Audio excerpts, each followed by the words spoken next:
freedom of expression, association, rights to information, and participation in public affairs through self-determination processes of elections. It is concerning that the Uganda authorities have denied accreditation to most interested parties to observe the election, only allowing a selected group of observers.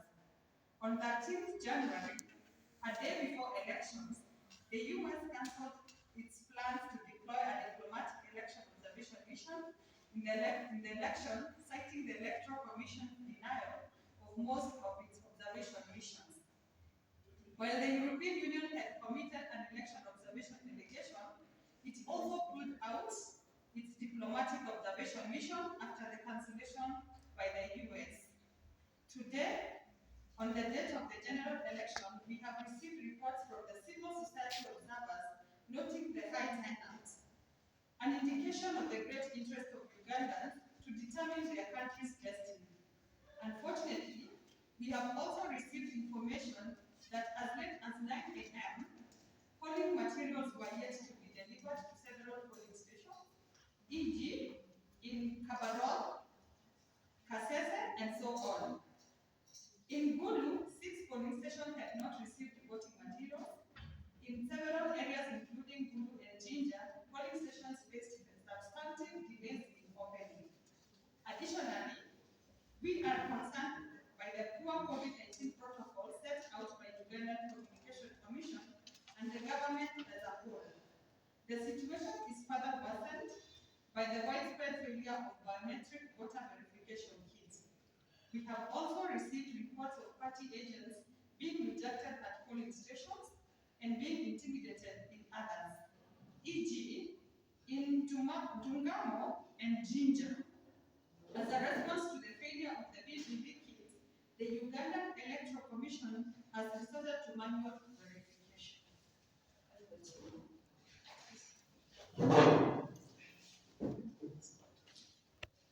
Deeply concerned that the African continental body, the African Union, did not deploy any election observation mission contrary to its mandate of promoting and deepening democracy and democratic elections on the continent, as enshrined in the African Charter on Democracy, Elections, and Governance, which entered into force on the 15th February 2012, the AU Declaration on the Principles Governing Democratic Elections in Africa, and the African Union Guidelines for Election Observation and Monitoring Missions.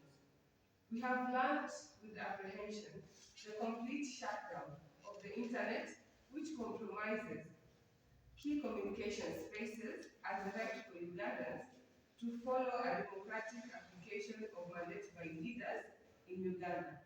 It is even more worrying that even mobile money services have been disabled in a country and a region where most people use mobile money for access to essential goods and services. The African Elections Watch demands an immediate switch on the internet for utility by all Ugandans. Communication channels and the right to information are critical at all times, but the threshold for their open use is more important during critical processes like general elections. We take note of the heavy deployment of the military to patrol the streets when Ugandans are keen to participate in this very important process, amounting to intimidation and an indication that the process fails the credibility of a free and fair process. We therefore call on the AU to represent the needs of the continent and address issues that are facing people of Uganda by, among other things, taking strong measures against democratic recession, human rights violations, and dictatorship, in line with the African Union Charter on Democracy, Elections, and Governance. The AU must go beyond only nominally committing countries in the continent to electoral democracy. In particular, we call on the AU to A, to not recognize the declared presidential election results, B, to suspend Uganda in terms of the provisions of the African Charter on Democracy, Elections and Governance. C. Convene talks to restore democratic governance to Uganda. D. Discuss especially what is the role of the military in civilian policing and what constraints and accountability should there be. And E. Address the growing risk of contagion in the Great Lakes and Horn of Africa region. At this rate, there will be no silencing of the guns in our continent and especially in our region.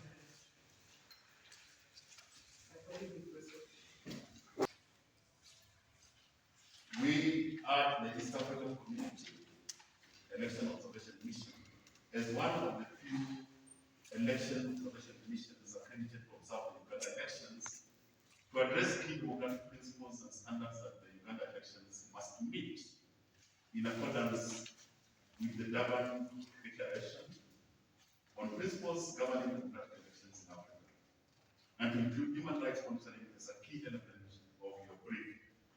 The East African community has in the past been criticized for not adding much to the credibility of elections and accused of endorsing the legitimacy of highly flawed electoral processes, especially when elections fell short of acceptable standards.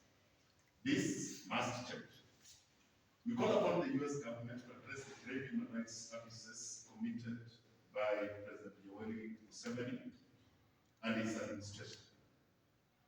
The deployment of the military before, during, and immediately after the elections has immediate consequences of people's rights and freedoms, including the violence and other forms of threats and intimidation already documented. While the US has the power, the influence, and resources to create positive change for human rights beyond its borders, the US continues to send military aid to Uganda despite its despicable human rights record. This is equivalent to funding repression. We appeal to the US President-elect Joe Biden to commit to be consistent in defending human rights in Uganda and address the US foreign policy and engagement with Uganda, including reconsidering ongoing military aid. We appeal to all world leaders and Ugandan development partners to call upon authorities in Uganda to promote and respect democratic rights and freedoms, especially in the conduct of the 2021 elections and beyond. While we call upon you to speak out explicitly against the violence and threats of violence, we also seek you to condemn state-sponsored violence, threats, and intimidation of real and perceived critics of President Yoweri Museveni and his administration. World leaders must look beyond powerful national, political, and diplomatic vested interests and call upon Uganda authorities to ensure that the 2021 elections, including vote tallying and including voting, tallying, and announcement, meet international human rights standards, and that they are held in an environment in which all can exercise their fundamental rights. President Yoweri Museveni must respect the right of all Ugandans to take part in the conduct of public affairs, including the right to vote and stand for elections without fear of threats related to or emanating from state violence. To all Ugandans, we stand in solidarity with you. Thank you. That's the end of our statement.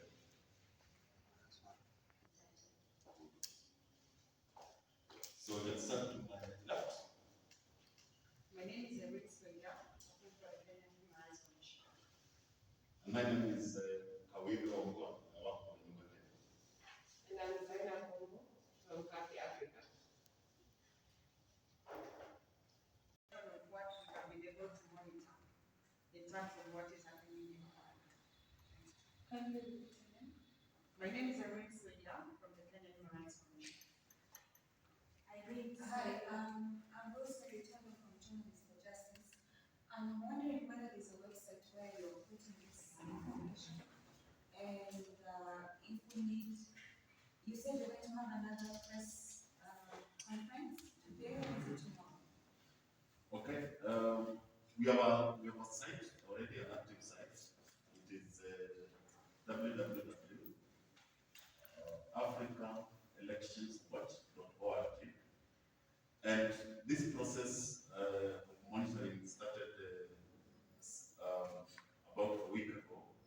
And already we have a situation room receiving reports from Uganda on a continuous basis. And we will be issuing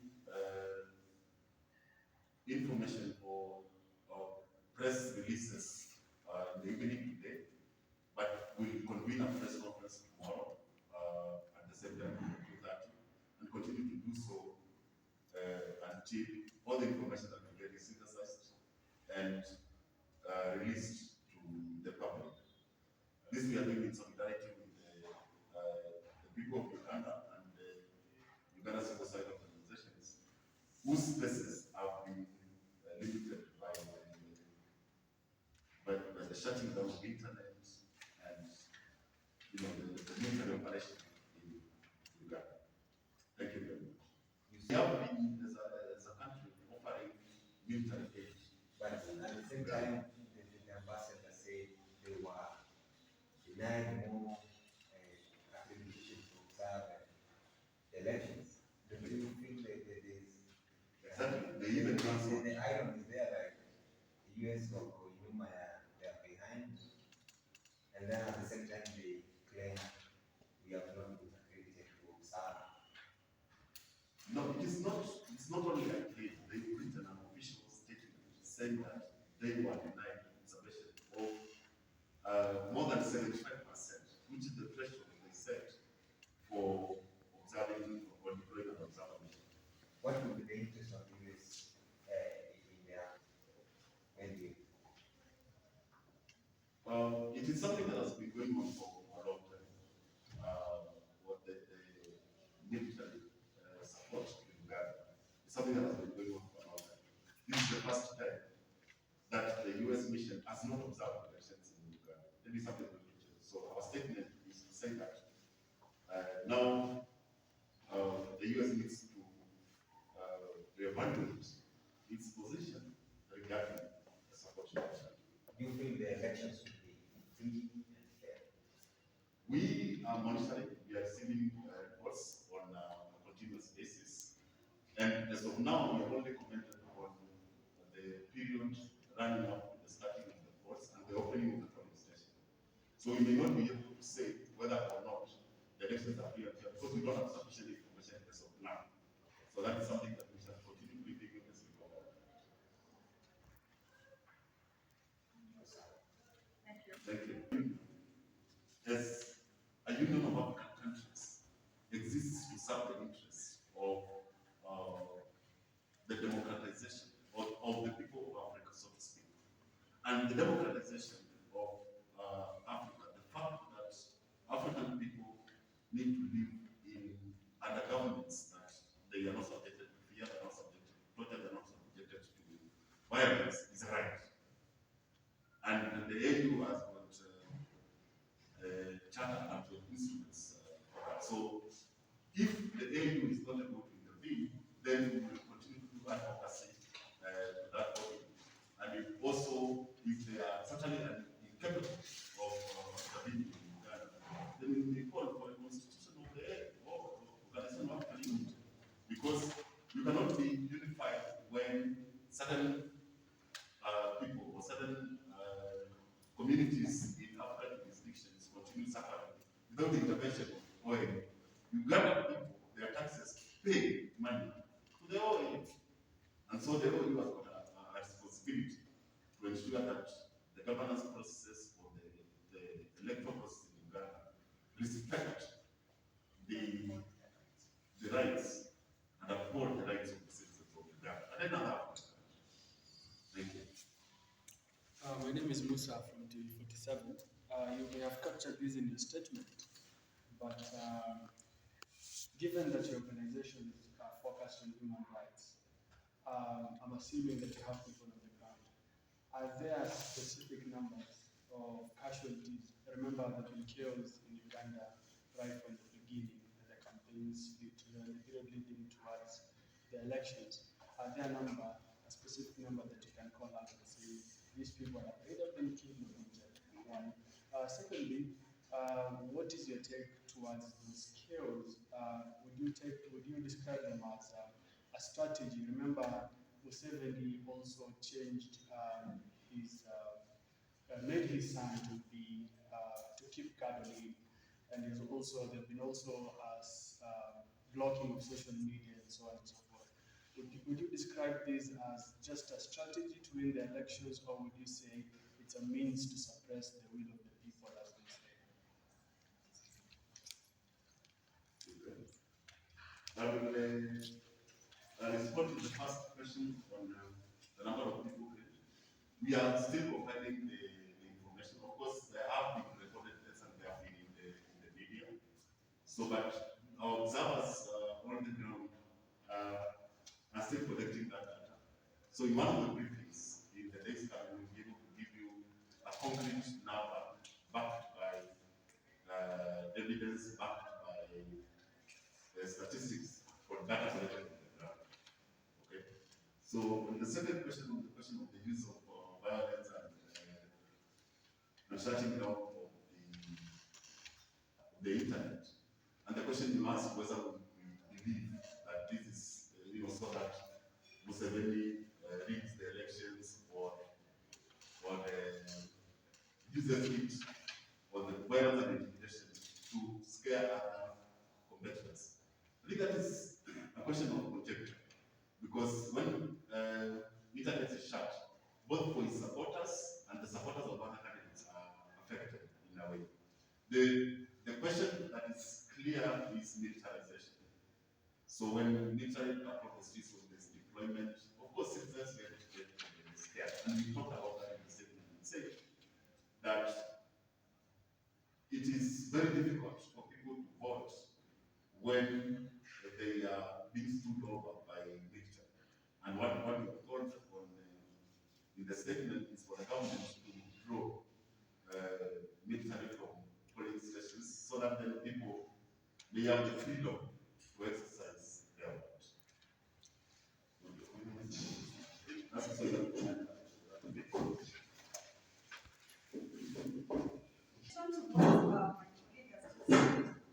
I just want to mention especially on the issue of internet shutdown.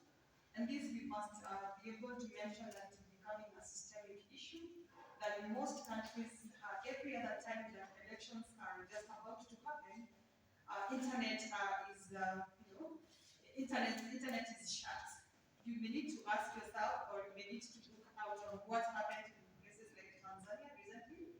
Something was that happened, and also it is sort of amounts to intimidation and confusing the public that has voted on what exactly might have transpired. It is important to understand that technology is advanced and people are watching through this kind of media. And so when they are not available, then we don't give that information, and hence the reason to take advantage of the situation. In our statement, we have called out the Ugandan authority to make sure that they open up the internet so that even those who are not able to follow us through mainstream media like TVs and all can be able to, freely be able to follow up from at the comfort of where they are in. You asked about was it about the yes, the military number. Yes, the number of people killed, we will give that data at the end of our observation. We'll be able to give a very comprehensive report on what exactly might have happened or what has happened in Uganda, so that we can also take note as a country, because it is only good to say that is what has happened in Uganda. We are yet to see, and this is happening in East Africa. We need to make sure that East Africa wakes up to the reality that this is happening and it is continuing to happen in all the countries. We are yet to see what happens in other African countries. Yeah. So, thank you very much.